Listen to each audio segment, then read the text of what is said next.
Larry, you warned us long ago that when they basically shatter people's confidence in the judiciary and the civil courts, we're left with nothing but violence. How are you today, Larry? Oh, I'm doing fine, Jason. Frankly, I think this is a great opportunity to clean house. We can talk about it. You start it, you start it, we finish it. What do you We know mean? what we're To talking send about. in the military? Well, we see what's going on in Los Angeles, and I spend time in Los Angeles. I know what's going on there. It's a great city, unfortunately, but it's been destroyed by an ultra leftist mayor, Karen Bass, and a governor who, frankly, is a closet gay, to be blunt. I mean, that's what he is. And Tell us what you really think. no, it is. Look at his hand movements and everything. I mean, he's the one that opened the thing to gay marriage long ago. That's who he is. I'm not going to use stronger language than that because, in a generic sense, you could call him something else. You got Maxine Waters there. You've got Kamala Harris.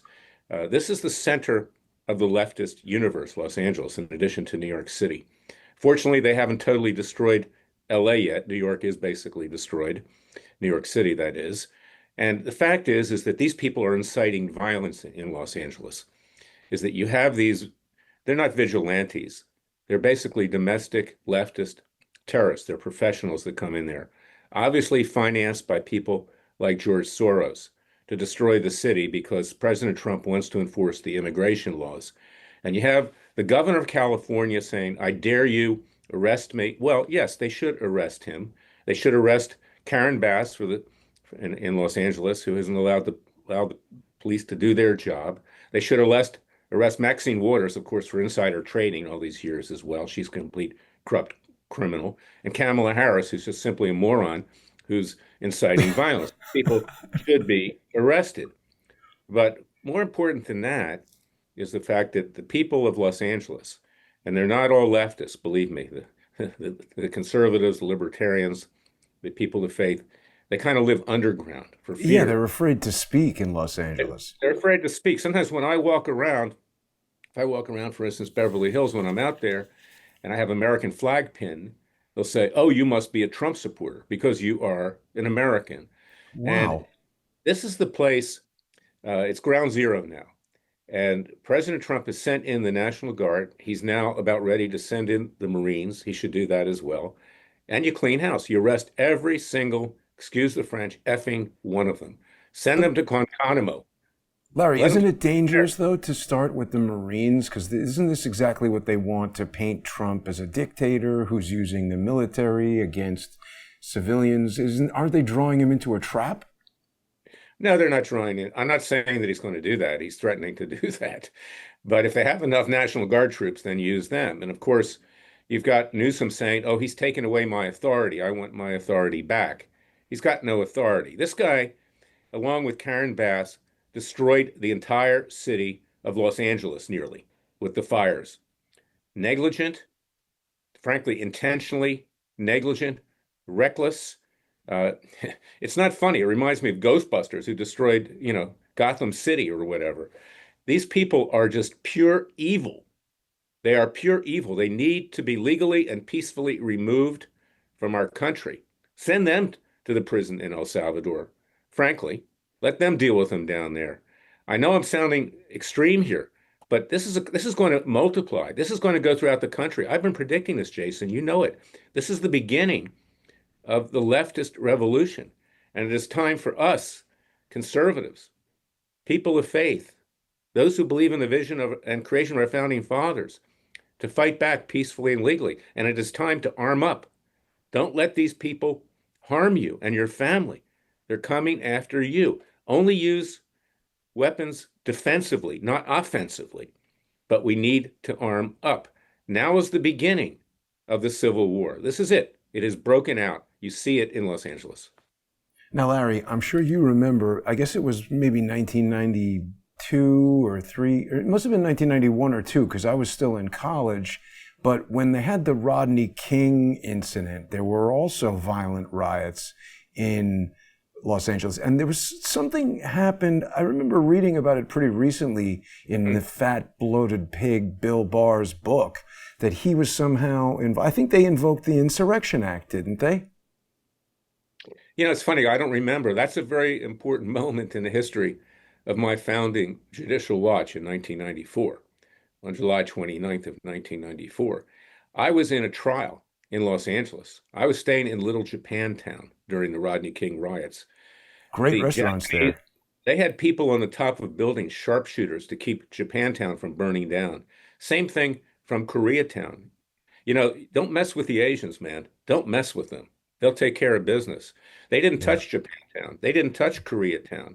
They didn't touch the Asian parts of LA, but they did burn down nearly the rest of the town. And I was in a trial in front of this judge, William D. Keller. Interestingly enough, a Reagan appointee, a drunk, an alcoholic, and a bigot. And he made remarks about my clients and me that were bigoted. I got up there and I moved to disqualify him. I said, Your Honor, I was lying. He doesn't deserve any honor. As an honest man, I ask you to recuse him yourself. At the end of the trial, he stood me up, tried me, and fined me $20,000. Whoa. Small law firm. My client, by the way, walked off without paying me at the time. He was Oh my Taiwanese God. businessman. Yeah, and this was the straw that broke the camel's back with me because I'd seen it after all these years. I've seen these judges. He's still But presiding. is he a senior judge still? I think so. It looks like it. This is Central Unbelievable. District of California, and he's listed here, William D. Keller. Oh yeah, no, he was a vehement anti-Semite, and I'm sure he still is. He called me Mr. Schmuckler, in Yiddish. Schmuck What? means foreskin, Holy and cow. and I went all the way up to the Ninth Circuit. Judge Kaczynski, may his soul rest in peace. Of course, they did away with him anyway. They smeared him. He ordered an investigation. It's part of my book, Horse, Why and How I Came to Fight the Establishment. I wanted the transcript. It went missing. The court reporter died. It could be a John Grisham novel. He looked like he was quite friendly with her at the time. He was disparaging Wow. my Taiwanese client and the gay importer as retailer as you people. Okay. And Holy interestingly cow. enough, on this part of Keller, it kind of goes full circle. I remember sitting there because he would keep us waiting. It was basically a 5-day trial that turned into months because he came in drunk every day and late. And I remember him saying to an immigrant, an illegal immigrant across the border, he said, You do that one more time, I'll bury you. Maybe he was ahead of his time in that respect. Wow. This But guy's out of control, Larry. no, and he was an appointment of Ed Meese, and Ed Meese was a good man, but this is what Trump went through. He said it recently. He criticized uh, the Federalist Society for sending him names of people who actually have betrayed him as judges. Many of the judges who have been enjoining Trump are his own appointees, people like Trevor McFadden, others throughout the judicial system. So it's really important. And you hit the nail on the head at the start of the show. Without an honest and courageous federal judiciary, and the state judiciaries are much better because they're accountable. They're not great, frankly, but they're accountable to the people through elections. If without an honest federal judiciary, as Jefferson predicted, they become despots and tyrants, causing us to shed the blood of patriots and tyrants yet again every 20 years or so. He added, What's a few thousand dead to refresh the tree of liberty? It's the natural manure of government.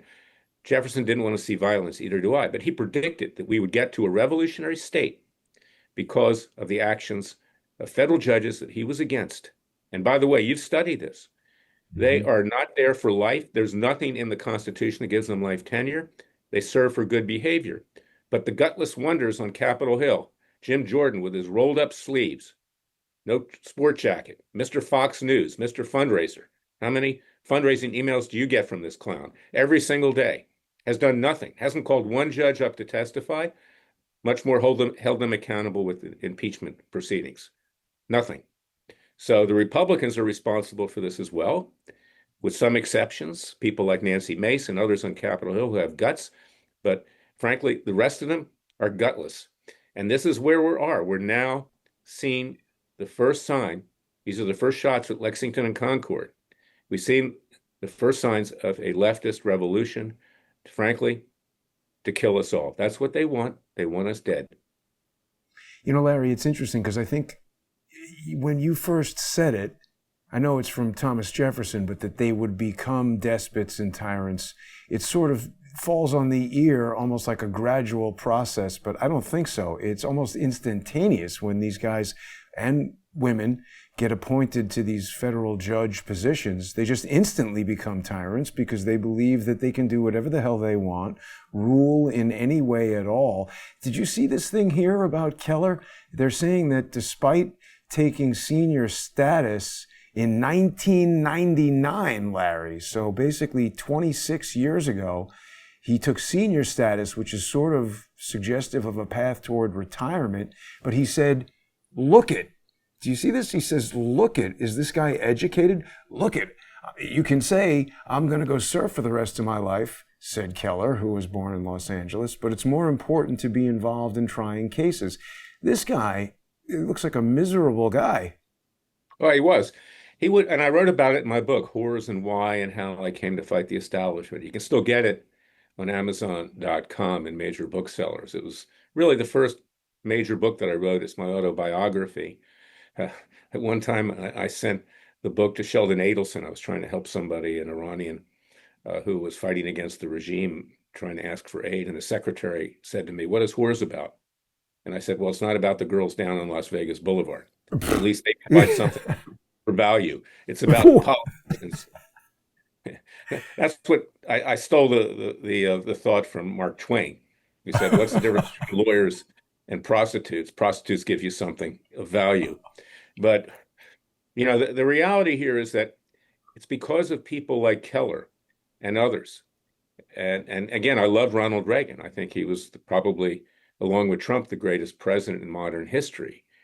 But because of these people, because of the actions they don't take or take, this then forces the hand of someone like President Trump. It forced him to send, ICE in like it has.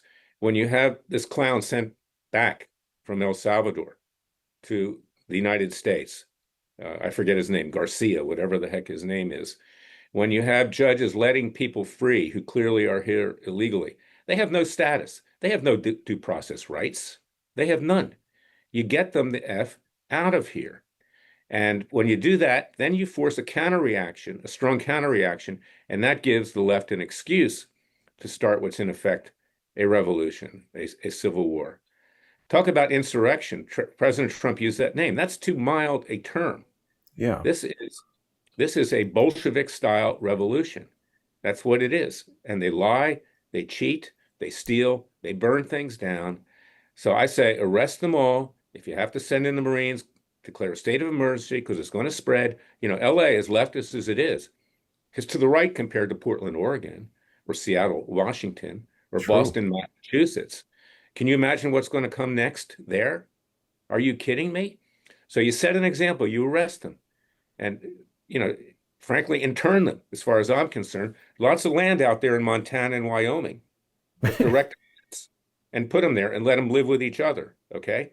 Yeah. So this is what needs to be done. And it's a state of emergency. Don't let this thing grow. Don't let it grow because it I will. fear it's too late, Larry. I think this is pre-planned, and we've got lawfare operatives like Norm Eisen and this whole network of nonprofits that funnel money into this. I named today's episode "Judicial Insurrection Spills into the Streets" because, as you just said, every time a judge lets a criminal out of jail or insists that they return somebody who's been deported, it just emboldens everybody to understand that they can fight the cops, do whatever the hell they want, burn down the city, throw rocks at police cars, and it's causing this all to happen. So, of course, we've only figuratively here depicted James Boasberg and Burl Howell and Amir Ali and Valerie Caproni rioting in the streets, but that's essentially what's happening right now, isn't it? Well, what gave rise in large part to our revolution? It was when King George III took our criminal justice system away from the colonies back to the court of St. James. And then he had his lackey judges, who he gave immunity to, rubber stamp everything he did. And we said, we've had enough. You've taken our legal system. Now we are we are going to secede from the empire, the British Empire. And if you don't like it, the heck with you. So war was declared on the colonies. And we ultimately won with the help of France, who hated Great Britain for obvious reasons. They didn't love us so much, but they hated Great Britain and they wanted to cut them down to size. And here we are. So, this is a lesson that needs to be learned. You can't sit there and take it. I frequently, as you know, Jason, I put the trailer from Wyatt Earp up with things that I send out, our podcasts.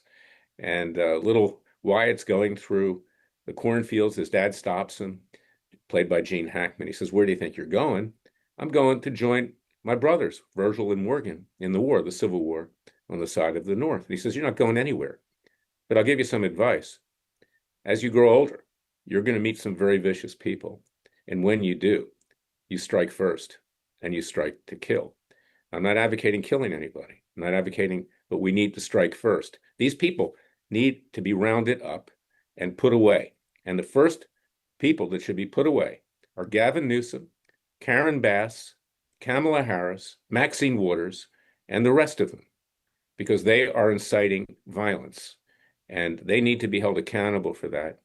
And we're going to have to create some new law with citizens' courts, because the other courts don't recognize inciting violence, really. Years ago, I sued on behalf of a sheriff in Dallas who had his brothers slaughtered in the Dallas massacre, Demetric Penny. I sued Louis Farrakhan, whose disciple committed that heinous crime. I sued Al Sharpton. I sued Jesse Jackson. I sued them all. A black Democrat-appointed judge refused to allow that case to go forward, and then a Republican female judge refused to let it go forward. They had no valid grounds. I write about it in my book. It takes a revolution, forget the scandal industry, and the latest one, it takes a counter-revolution, wake up America. These judges didn't do their duty because Farrakhan was directly implicated. It was his disciple. He called for the death of cops just days before. But they're afraid of him. They're afraid of him because he's black. They're afraid Why of him wouldn't they because let he's that Nazi. case go forward? And I hate to say it, but in this country, if you're black or you're a minority, you can do whatever you want. Doesn't matter. Just do it. Racism, we're not going to touch you. These judges won't do anything. Even the Republican judges won't do anything. They're afraid of their shadow, basically. We're all equal here. I don't care what color you are, what religion you are, what race you are, what ethnicity you are. You need to be held accountable if you commit crimes. So, this you're right. It's the judges who have actually allowed this to happen. It's the people like Boasberg. It's the people like Tanya Chutkan, who's a white-hating racist on the District of Columbia. I've been in front of her. I've been in front of Boasberg. They're total political hacks. And go to the other side. Look at Keller. He was a Republican appointee. Fortunately, he didn't get his hands on a case involving politics, or the city would have been burned down too. But the fact is that these judges, as Thomas Jefferson predicted, are the biggest problem. They're a bigger threat than a nuclear Iran. They're destroying us from within, the federal judges. And that's why I started Judicial Watch in 1994. And that's why I run Freedom Watch today. It's what I do in my private practice. This is the root cause of the problem, because they won't enforce it. I've been in LA. When I'm out there, I walk into a CVS on San Vicente Boulevard. This is everything's under lock and key. A couple years ago, a black guy picks up all this stuff, walks out. The security guard says, "Where do you think you're going?" It's like no one ever said anything. He just walks out free. You can go to Best Buy and steal $950 TV. No consequence. I don't care, whether you're white or black. I mean, you want a new TV? Go to Best Buy. Just take it out. They won't touch you. Frankly, they should shoot these people before they get out. I mean, I agree, Larry. Don't shoot to kill. Just shoot them in the leg. Stop. So this is what you're dealing with. And New York City is even worse, Jason. You live there. You know that. I know. It is and bad. If you're a Jew in New York City, you're in the deep, what? It's very disheartening, Larry, but I mean, I can't disagree with anything that you're saying. In just about 5 minutes, we're going to continue the conversation. People who are following you, Larry, on Substack can go, well, whether they are or aren't, people can go to larryclayman.substack.com and people can join us there. We're going to have a simulcast. People who are sponsoring you on Substack will get the sponsor exclusive content also on Crowdsource the Truth, Odyssey and Substack and Patreon and Subscribestar. What do you think is going to happen next, Larry? You know, we had Gavin Newsom very defiantly, basically, this was crazy. He's talking about bloviating, and then he's bloviating himself. He's saying, oh, go ahead and arrest me, tough guy. What the hell is he talking about? They should arrest him. Look, the guy doesn't do anything. All he does is he postures. And that's why I say, hey, if you're gay, be proud of it. Tell people you're gay. Do whatever you want, but leave other people alone. Leave kids alone. That just leave other people alone. But this guy is so gay. I mean, look at his hands. It's it's unbelievable. And he doesn't do anything. He just positions himself. He says one thing and then goes to the French Laundry to have dinner with his friends during COVID when he bans everybody else in California from going to public places. This guy's the worst of the worst. He thinks he's good looking, pretty boy. Kamala Harris thinks she's beautiful, pretty girl. Maxine Waters, forget about that analogy. But the fact is, these people are pure evil. I hope people will go to freedomwatchusa.org because we fight back against them. We got a case against Kamala Harris, against Joe Biden, the doctor in Florida about defrauding the American people. These people are a total fraud. And who rubber stamps it? People like Boasberg rubber stamp it. People like Tanya Chutkan rubber stamp it. People like all these other leftist judges around the country. And many George W. Bush and Trump appointees are rubber stamping it as well. The president has been betrayed by his own judges. And, last week he ripped into the Federalist Society. I forget who the head of it is, but they gave him these names. These people make money. They're lobbyists. That's where the names come from. You pay to play. You pay to become a judge. This clown up there in Rhode Island, Sheldon Whitehouse, I call him Sheldon Outhouse, a senator, a mafia-infested state. Yeah. Somebody on the bench for $500,000, okay? Another one for a couple $100,000. That's not unique. These federal judges, by and large, are bought and paid for by special interests. And that's why even the Supreme Court, same thing. You can tell how they're going to rule 99% of the time based upon who appointed them. Yeah, there's some turncoats like Comey Barrett, okay, who tricked everybody just because she was anti-abortion. She's a leftist. What's his name?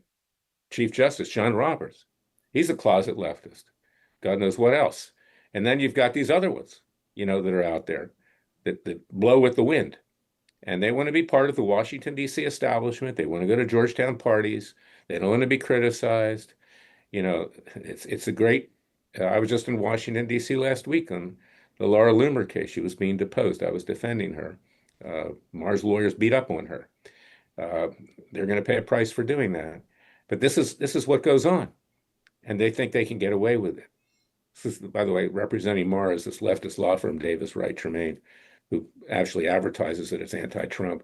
But this is symptomatic of our legal system. It is corrupt top to bottom. Yeah, it's really very bad, Larry. I was just looking at the Constitution there, Article 3, which tells us that judges, both of the Supreme and inferior courts, shall hold their office during good behavior. I think a lot of people don't realize that this was essentially, you told us this was essentially defined by the judiciary.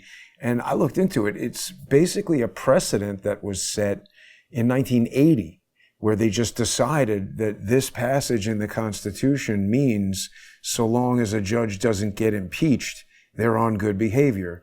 But that's contradictory on its face because this is Article 3, and it's telling us that judges shall hold office during good behavior. Article 2 defines impeachment and talks about bribery, treason, high crimes, and misdemeanors, which is obviously a different condition than good behavior. So they've created this kind of recursive, sort of circular thing that protects them. And, what I've tried to do, Larry, I don't know if it's going to work. I mean, I'm doing my best, but I've been granted amicus status in this Signalgate case, and I've been kind of warring with the judge. The latest there is that I've submitted a motion saying that the judge has exceeded his judicial authority and that he now needs to be found to be impersonating a judge. He's continuing to show up at work and ruling in cases, even though he's forfeited his judicial authority under Article 3, Section 1. I've been trying to get Jeanine Pirro to enforce this. And my legal theory here, of course, I'm not a lawyer, so maybe this is wrong. Jeanine Pirro she's the U.S. attorney over there in Washington, D.C. What I'm basically trying to get to, Larry, is if the federal judges can exceed their mandate by trying to rule on things like who the commander-in-chief of the United States military can grant or revoke a classified information status to. He can say this guy, Mark Zaid, has lost his classified information clearance because that's what the commander-in-chief can do. We now have a case here, which is Mark Zaid versus the Executive Office of the President, where the judges are trying to rule on this. Basically, this is firmly entrenched in the executive branch and the chief executive, and the judges are trying to take it over. So I'm saying if they can do that kind of overreach, why can't the executive branch say, hey, Article 3, it's the law, Constitution is the law, we're going to enforce the law, indict Boasberg under 18 USC Section 912, impersonating a federal officer. No, I think your reasoning is sound, Jason. The problem is, as you know, and I go through it too, is that you have to look to other judges to enforce it. Okay, so it's a circular system. It's a circular, you know what? And see that here's the problem, and I alluded to it earlier, is that the Supreme Court, without any authority in the Constitution, gave themselves immunity, and they gave all the lower court federal judges immunity, and then other entities have done the same thing. You've got the D.C. Bar. It's a disciplinary apparatus. Oh, Larry, sorry to interrupt you, but we're over time here. We got to make our way over to our sponsor exclusive segment. So people are going to want to get onto larryclayman.substack.com and join us in less than 5 minutes. We're going to continue the conversation over there. Of course, sponsors of Crowdsource the Truth will also be able to join us on odyssey.com/@crowdsourcethetruth. crowdsourcethetruth.substack.com, subscribestar.com, patreon.com, and everybody who's subscribed to me on X @JG_CSTT. So we're going to continue this conversation, Larry, but stay with us, everybody. We'll be right back.